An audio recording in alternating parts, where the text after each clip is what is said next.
जय जय रघुवीर समर्थ. बघा, समर्थ म्हणतात की सुंदर चेहरा आपल्याला थोडा वेळ आठवणीत राहतो, पण सुंदर व्यवहार मात्र मृत्यू येईपर्यंत आपल्याला आठवणीत राहतो. म्हणून समर्थ म्हणतात की आपले व्यवहार हे सुंदर असावे असं समर्थ आपल्याला ते सांगतात. बघा, समर्थ म्हणतात की 2 किलोचा दगड जर आपण पाण्यात टाकला तर तो खाली जाऊन बसतो, तर तो तरंगत नाही, पाण्याच्या खाली जाऊन बसतो. पण 1000 किलोची नाव मात्र पाण्यात तरंगते. बघा म्हणले समर्थ, त्या नावेला बनवणारा किती उत्तमाचा असेल असं समर्थांनी आपल्याला इथे सांगितलं. विवेकातून घ्या म्हणले समर्थ. आपल्याला ही श्रवण, उपासना आणि नामस्मरण असेल तर आपल्यामध्ये विषय जास्त येणार नाहीत, आणि जरी विषय आले तर त्याची आपल्याला ओळख होणार आहे. आणि जरी विषय आले तर त्या नावेसारखं आपल्याला त्या प्रसंगात तरंगता आलं पाहिजे. आपल्याला जर उत्तमाचं श्रवण नसेल, नामस्मरण नसेल तर विषय आपल्याला रसा तळाला नेतात, आपल्याला पाण्यामध्ये बुडवूनच टाकतात असं समर्थांनी आपल्याला ते सांगितलं. आणि म्हणून समर्थ म्हणतात की आठवड्याचं श्रवण हे आपल्याला पाहिजे असं समर्थ आपल्याला सांगतात. समर्थ म्हणतात की 84 योनीतून तो आपल्या सोबत आहे. 84 योनीपासून तो आपल्या सोबत आहे. 84 योनीपासून तो आपले सर्व काही कार्य आणि सर्व काही कर्म बघत आहे. आपल्याला वाटते की परब्रह्म ईश्वर आपल्या सोबत नाही, पण आपल्या सोबत तो 84 योनीपासून आहे असं समर्थ आपल्याला ते सांगतात. बघा, समर्थ म्हणतात की चार चौघी जर गप्पा मारत बसल्या तर एखादी त्यामधली उठून गेली तर तिघी जण जी उठून गेली तिच्याविषयी निंदा करतात. ही अशीच आहे, ही तशीच आहे, हिने तेच केलं, हिने हेच केलं. बघा म्हणले समर्थ, हा जीवनाचा हा प्रत्येकाचा स्वभावच आहे म्हणले समर्थ. जो कोणी 4 जण असतील तर एकाचा उठून गेला तर त्याबद्दल निंदा केली जाते, त्याबद्दल द्वेष केले जाते. हे समर्थ म्हणतात हे आपल्याला थांबवता आलं पाहिजे. जरी 4 चौघी जर गप्पा मारत बसल्या तर आपल्याला विवरण करता आलं पाहिजे, परब्रह्माचं कौतुक करता आलं पाहिजे, एकमेकीला परब्रह्माची प्रचिती सांगता आली पाहिजे असं समर्थांनी आपल्याला ते सांगितलं. बघा, समर्थ म्हणतात की सगळे झाडं उंच जातात. का जातात तर त्यांना सूर्याच्या किरणाचा ओढ लागलेली असते, सूर्याच्या किरणाची त्यांना ओढ लागलेली असते. म्हणून बरेच झाडं सगळीकडे सूर्याकडे धाव घेण्याचा प्रयत्न करतात. समर्थ म्हणतात की विवेकातून घ्या, आपल्यालाही परब्रह्माकडे जाण्याची ओढ लागली पाहिजे. आठवड्याचं ज्यावेळेस श्रवण असतं त्यावेळेस त्या बैठकीच्या हॉलमध्ये जाण्याची आपल्याला ओढ लागली पाहिजे.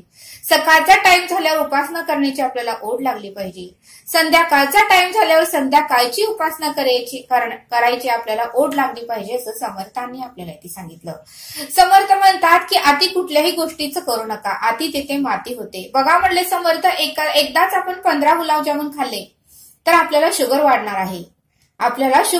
आहे. आणि म्हणून समर्थ म्हणतात की एवढेही खाण्याबद्दल आपली वासना नसावी म्हणले समर्थ. अति तेथे माती होते. विवेकातून घ्या म्हणले समर्थ. कोणतीही गोष्ट जर अति केली तर आपलं नुकसान होणार आहे.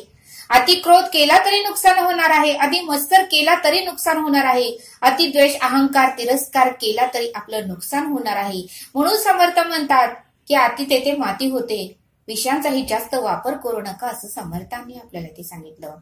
म्हणून समर्थ म्हणतात की विषयांचा वापर कार्यकारण आपल्याला करता आलं पाहिजे.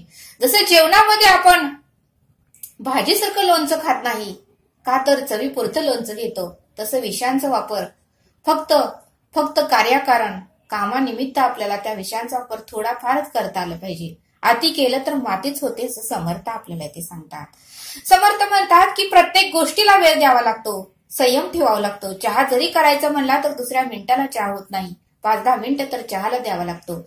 स्वयंपाक करायचा म्हणलं तर 1-1.5 तास तरी स्वयंपाकाला वेळ द्यावाच लागतो. कोणतंही काम करताना संयम ठेवता आलं पाहिजे, वेळ हा द्यावा लागतो. म्हणून समर्थ म्हणतात की आपल्यामध्ये संयम असला पाहिजे. आज कामाची सुरुवात केली की उद्या लगे यश येत नसतं, त्यासाठी संयम ठेवता आलं पाहिजे, शांत बसता आलं पाहिजे, विवरण करता आलं पाहिजे, विचार करता आलं पाहिजे, आणि त्या दृष्टिकोनातून आपली वाटचाल झाली पाहिजे असं समर्थांनी आपल्याला ते सांगितलं.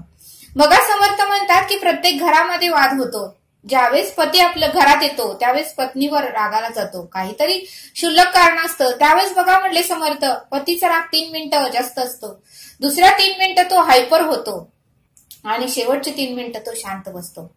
हे जर 9 मिनिटं त्याच्या पत्नीने जर शांत बसले तर तिने जग जिंकलं.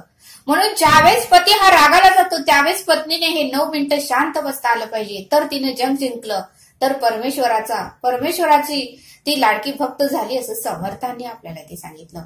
जर पतीही क्रोध करू लागला आणि पत्नीनेही उलट उत्तर दिले, तीही भांडू लागली, तर वाद हे विकोपाला जाणार आहेत आणि त्यातून निष्पन्न आपलं नुकसानच होणार आहे.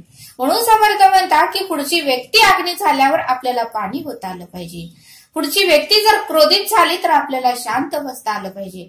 भले ती व्यक्ती चुकीचं बोलू द्या किंवा बरोबर बोलू द्या, ती काय बोलल ते आपण नुसतं ऐकून घेतलं पाहिजे. आणि ज्यावेळेस ती व्यक्ती शांत होते, तिचा स्वभाव बघून आपल्याला जे काही चुकीचं आहे बरोबर आहे ते नंतर आपल्याला बोलता आलं पाहिजे असं समर्थांनी आपल्याला ते सांगितलं.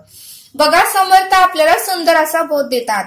समर्थ म्हणतात की सुंदर चेहरा थोडा वेळ आपल्याला आठवणीत राहतो, पण सुंदर व्यवहार मात्र मृत्यू येईपर्यंत आठवण राहतो. बघा, समर्थ आपल्याला एक सुंदर असा बोध सांगतात. समर्थ म्हणतात की संकेत नावाचा मुलगा होता आणि तो निरूपण ऐकण्यासाठी गुरुदेवांकडे गेले. बरेच लोक तिथं निरूपण ऐकायला आले होते. त्यावेळेस संकेतला ते गुरुदेव म्हणाले, संकेत, मी तुला एक प्रश्न विचारतो, त्याचं उत्तर तू मला खरं खरं दे. त्यावेळेस संकेत म्हणाला, गुरुदेव, मला तुम्ही कुठलाही प्रश्न विचारा, मी तुमच्या प्रश्नाचं उत्तर द्यायला तयार आहे. त्यावेळेस गुरुदेव म्हणाले, संकेत, तू रस्त्यावरून जात असताना तुझ्या समोर जर एखादी सुंदर मुलगी जर येत असेल तर तू त्या मुलीकडे बघणार का? त्यावेळेस संकेत म्हणाला, जर ती सुंदर असेल, देखणी असेल, तर मी तिच्याकडे नक्कीच बघेन. त्यावेळेस गुरुजींनी दुसरा प्रश्न विचारला, ती मुलगी पुढे गेली तर तू मागे वळून बघणार का? तर तो संकेत म्हणाला, माझी जर पत्नी माझ्या सोबत नसेल तर मी नक्कीच मागे वळून बघेन. त्यावेळेस बघा म्हणले, निरूपण ऐकायला आले सगळेजण हसू लागले. पुन्हा गुरुदेव म्हणाले, संकेत, तुला आता मी दुसरा प्रश्न विचारतो. जर एखादा मोठा व्यक्ती आहे, बिझनेसमॅन आहे, त्याला एखादं पाकिट तुझ्याकडे, एका व्यक्तीने तुझ्याकडे पाकिट त्याला देण्यासाठी दिलं आणि तू त्या व्यक्तीच्या घरी गेला, जी बिझनेसमॅन आहे, जी मोठी पदावर आहे, त्या व्यक्तीच्या घरात ते महत्वाचं पाकिट देण्यासाठी तू गेला. त्यावेळेस त्या बंगल्याच्या समोर 9-10 कार असतील, 10-15 लोक सिक्युरिटी गार्ड म्हणून असेल. त्यावेळेस तू त्यांना विचारून तू ज्यावेळेस त्या मालकाच्या हातात पाकिट देण्यासाठी जातोस. मग संकेत म्हणाला, हो. आणि तू पाकिट त्या मालकाला दिलंस. त्यावेळेस त्या मालकाने तुझा पाहुणचार उत्तमाचा केला. तुला त्यांनी बसायला खुर्ची दिली, व्यवस्थित उत्तमाचं तुला जेवण दिलं. आणि जाताना तो मालक तुला जर विचारला की तू कशाने आला आहेस, त्यावेळेस तू काय म्हणणार? की मी बसनं आलो आहे. त्यावेळेस तो मालक म्हणतोय की बसने तू आला आहेस, पण आता जाताना मात्र तू कारने जायचं. आणि तो आपल्या एका कामगाराला बोलवतो आणि त्याला म्हणतो की हे आपले कामाचीच व्यक्ती आहे आणि ह्यांना उत्तमरित्या तुम्ही त्यांच्या ऍड्रेस पर्यंत पोहोचवा. आणि मग मात्र संकेतला त्यांच्याच मालकाच्या कामगारांनी उत्तमरित्या त्याच्या ऍड्रेस पर्यंत पोहोचवलं. आणि मग त्या मालकाचा 10-15 मिनिटांनी त्या संकेतला फोन येतो की तुम्ही उत्तमरित्या पोहोचला का? त्यावेळेस मात्र संकेत सांगतो की मी उत्तमरित्या पोहोचलो. त्यावेळेस गुरुजी म्हणाले, मग आता तुला ती सुंदर मुलगी किती वेळ लक्षात राहील? त्यावेळेस संकेत म्हणाला, तो सुंदर चेहरा मला एक 10 मिनिटं लक्षात राहील. दुसरा सुंदर चेहरा दिसेपर्यंत तो सुंदर चेहरा एक 10-15 मिनिटं लक्षात राहील. आणि जो दुसरा प्रश्न मी तुला विचारला, त्या मालकाला तू पाकिट देऊन गेला, त्या मालकाचा तू व्यवहार बघितला, त्या मालकाचा तुझा उत्तमाचा व्यवहार तुला किती वेळ लक्षात राहील? त्यावेळेस संकेत म्हणाला, ह्या मालकाचा उत्तम व्यवहार मला आयुष्यभर नाही तर मृत्यू येईपर्यंत लक्षात राहील. कारण एवढा मोठा तो बिझनेसमॅन आहे, एवढे मोठे त्याच्याकडे हाताखाली नोकर चाकर आहेत, कार आहेत, एवढा मोठा बंगला असताना त्यांनी उत्तमाचं माझ्यासाठी वेळ काढला, मला उत्तमाचे बोलले, मला उत्तमाचा पाहुणचार केला आणि उत्तमरित्या मला घरापर्यंत पोहोचण्यासाठी कामगार पाठवले. आणि एवढंच नाही तर वेळेत वेळ काढून माझा नंबर घेतला, माझा नंबर सेव्ह केला, मला नाव विचारलं आणि फोन करून नावाने मला विचारलं की तू घरात उत्तमरित्या पोहोचला का? आणि मला खूप आनंद झाला की एवढा मोठा बिझनेसमॅन असून त्याने एवढं कसं काही उत्तमाचं व्यवहार केलं. त्याला जरा सुद्धा अहंकार नाही, जरा सुद्धा क्रोध नाही, जरा सुद्धा मीपणा नाही. हा उत्तमाचा व्यवहार मी मृत्यू येईपर्यंत लक्षात ठेवेल. मग गुरुदेव म्हणाले, बघ म्हणले संकेत, सुंदर चेहरा थोडा वेळ आठवणीत राहतो, पण सुंदर व्यवहार मात्र मृत्यू येईपर्यंत आठवणीत राहतो. म्हणून असली सुंदरता आपलं बोलणं असावं, आपला स्वभाव असावा, लोकांच्या मनात आपण जागा निर्माण केली पाहिजे. आणि म्हणून समर्थ म्हणतात की लोकांसाठी आपण एक प्रेरणादायी बनलं पाहिजे. चेहऱ्याच्या सुंदरतेपेक्षा आपलं आचरण सुंदर बनवा, आपला स्वभाव सुंदर बनवा, आपलं बोलणं सुंदर बनवा. सुंदर व्यवहार आयुष्य.